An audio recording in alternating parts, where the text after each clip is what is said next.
بسم اللہ الرحمن الرحیم۔ یو آئی وائس کے پیارے ناظرین السلام علیکم۔ زمزم کی کھدائی کس طرح کی گئی اور کون کون سی مشکلات پیش آئیں؟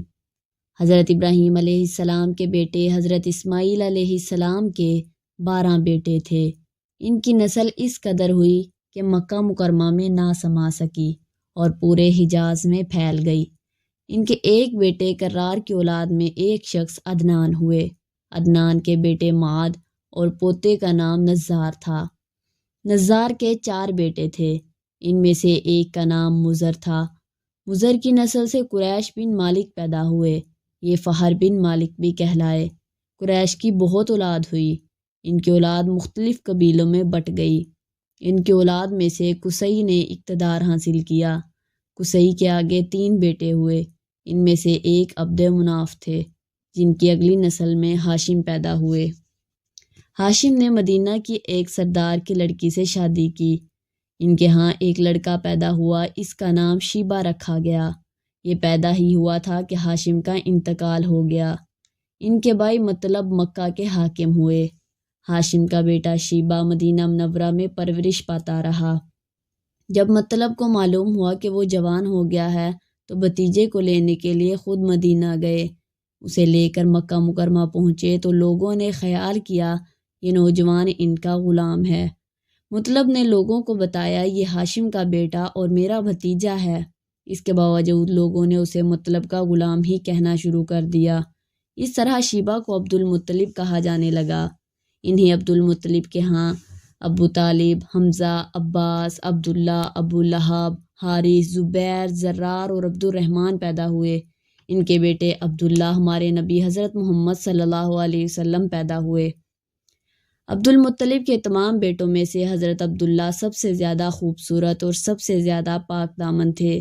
عبد المطلب کو خواب میں زمزم کا کنواں کھودنے کا حکم دیا گیا، یعنی حضرت اسماعیل علیہ السلام کے کنویں کو۔ اس کنویں کو بنی جرہم کے سردار مغاغ نے پاٹ دیا تھا۔ قبیلہ جرہم کے لوگ اس زمانے میں مکہ کے سردار تھے، بیت اللہ کے نگران تھے۔ انہوں نے بیت اللہ کی بے حرمتی شروع کر دی۔ ان کے سردار مغاغ بن عمر تھا، وہ بہت اچھا آدمی تھا۔ اس نے اپنے قبیلے کو سمجھایا کہ بیت اللہ کی بے حرمتی نہ کرو، مگر ان پر اثر نہ ہوا۔ جب مغاغ نے دیکھا کہ ان پر کوئی اثر نہیں ہوتا تو قوم کے اس کا حال پر چھوڑ دیا، وہاں سے جانے کا فیصلہ کیا۔ اس نے تمام مال و دولت، تلواریں اور زریں وغیرہ خانہ کعبہ سے نکال کر زمزم کے کنویں میں ڈال دیں اور مٹی سے اس کو پاٹ دیا۔ کنواں اس سے پہلے ہی خشک ہو چکا تھا، اب اس کا نام و نشان بھی مٹ گیا۔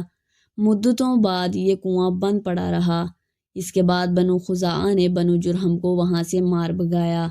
بنو خزاعہ اور قصی کے سردار کا زمانہ اسی حالت میں گزرا۔ کنواں بند رہا یہاں تک کہ قصی کے بعد عبد المطلب کا زمانہ آ گیا۔ انہوں نے خواب دیکھا۔ خواب میں انہیں زمزم کے کنویں کی جگہ دکھائی گئی اور اس کو کھودنے کا حکم دیا گیا۔ حضرت علی رضی اللہ عنہ سے روایت ہے کہ عبد المطلب نے بتایا، میں حجرہ اسود کے مقام پر سو رہا تھا کہ میرے پاس ایک آنے والا آیا۔ اس نے مجھ سے کہا طیبہ کو کھودو۔ میں نے اس سے پوچھا طیبہ کیا ہے، مگر وہ کچھ بتائے بغیر چلا گیا۔ دوسری طرف رات پھر وہی خواب میں شخص آیا، کہنے لگا برہ کو کھودو۔ میں نے پوچھا برہ کیا ہے، وہ کچھ بتائے بغیر چلا گیا۔ تیسری رات میں اپنے بستر پر سو رہا تھا کہ پھر وہ شخص خواب میں آیا۔ اس نے کہا مغنونہ کو کھودو۔ میں نے اس سے پوچھا مغنونہ کیا ہے، وہ بتائے بغیر چلا گیا۔ اس سے اگلی رات میں بستر پر سو رہا تھا کہ وہی شخص پھر آیا اور بولا زمزم کو کھودو۔ میں نے اس سے پوچھا زمزم کیا ہے، اس بار اس نے کہا زمزم وہ ہے جس کا پانی کبھی ختم نہیں ہوتا، جو حاجیوں کے بڑے بڑے مجموعوں کو سیراب کرتا ہے۔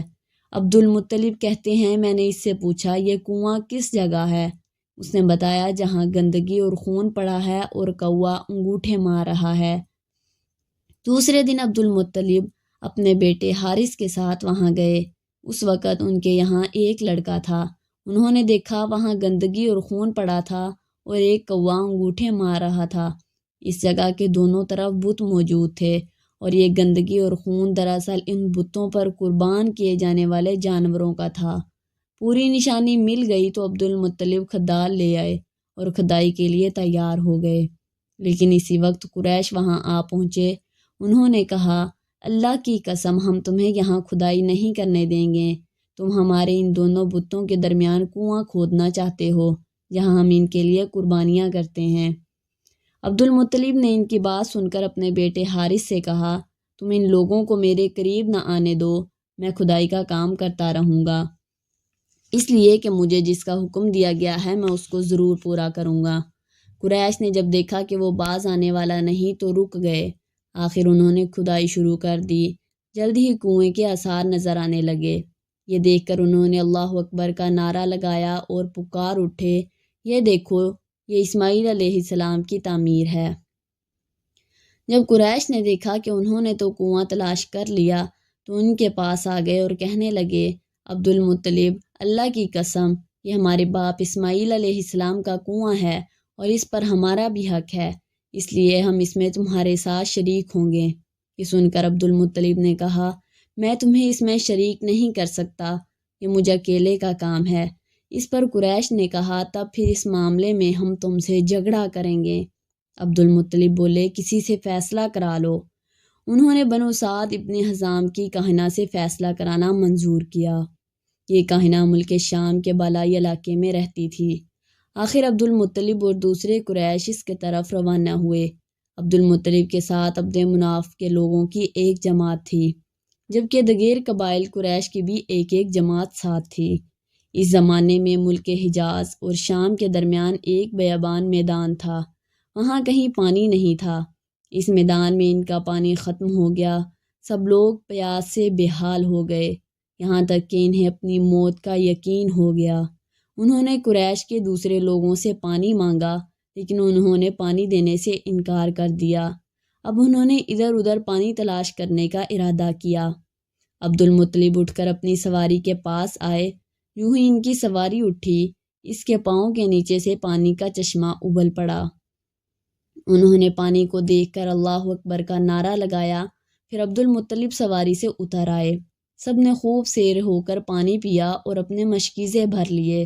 اب انہوں نے قریش کی دوسری جماعت سے کہا، آؤ تم بھی سیر ہو کر پانی پی لو۔ اب وہ بھی آگے آئے اور خوب پانی پیا۔ پانی پینے کے بعد وہ بولے، اللہ کی قسم، اے عبد المطلب، یہ تو تمہارے حق میں فیصلہ ہو گیا، اب ہم زمزم کے بارے میں تم سے کبھی جھگڑا نہیں کریں گے۔ جس ذات نے تمہیں اس بیابان میں سیراب کر دیا وہی تمہیں زمزم سے بھی سیراب کرے گا، اس لیے یہیں سے واپس چلو۔ اس طرح قریش نے جان لیا کہ اللہ تعالیٰ عبد المطلب پر مہربان ہے، لہٰذا ان سے جھگڑنا بے سود اور کاہنہ کے پاس جانے کا کوئی فائدہ نہیں۔ چنانچہ سب لوگ واپس لوٹے۔ واپس آ کر عبد المطلب نے پھر کنویں کی کھدائی شروع کی۔ ابھی تھوڑی سی کھدائی کی ہوگی کہ مال و دولت، تلواریں اور زرہیں نکل آئیں۔ اس میں سونا اور چاندی وغیرہ بھی تھی۔ یہ مال و دولت دیکھ کر قریش کے لوگوں کو لالچ نے آ گھیرا۔ انہوں نے عبد المطلب سے کہا، عبد المطلب، اس میں ہمارا بھی حصہ ہے۔ اس کی بات سن کر عبد المطلب نے کہا، نہیں، اس میں تمہارا حصہ نہیں ہے، تمہیں انصاف کا طریقہ اختیار کرنا چاہیے، آؤ پانسے کے تیروں سے قرعہ ڈال لیں۔ انہوں نے ایسا کرنا منظور کر لیا۔ 2 تیر کعبے کے نام کے رکھے گئے، 2 عبد المطلب کے اور 2 قریش کے باقی لوگوں کے نام کے۔ پانسا پھینکا گیا تو مال اور دولت کعبے کے نام نکلا، تلواریں اور زرہیں عبد المطلب کے نام اور قریشیوں کے نام پر جو تیر تھے وہ کسی چیز پر نہ نکلے۔ اس طرح فیصلہ ہو گیا۔ عبد المطلب نے کعبے کی دیواروں کو سونے سے سجا دیا۔ زمزم کی کھدائی سے پہلے عبد المطلب نے دعا مانگی تھی کہ اے اللہ، اس کی کھدائی کو مجھ پر آسان کر دے، میں اپنا ایک بیٹا تیرے رستے میں ذبح کر دوں گا۔ اب جب کہ کنواں نکل آیا تو انہیں خواب میں حکم دیا گیا، اپنی منت پوری کرو، یعنی ایک بیٹے کو ذبح کرو۔ محترم ناظرین، اگر آپ لوگوں کو یہ واقعہ اچھا لگا ہو تو میری ویڈیو کو لائک کیجیے گا اور اپنے دوستوں کے ساتھ ضرور شیئر کیجیے گا۔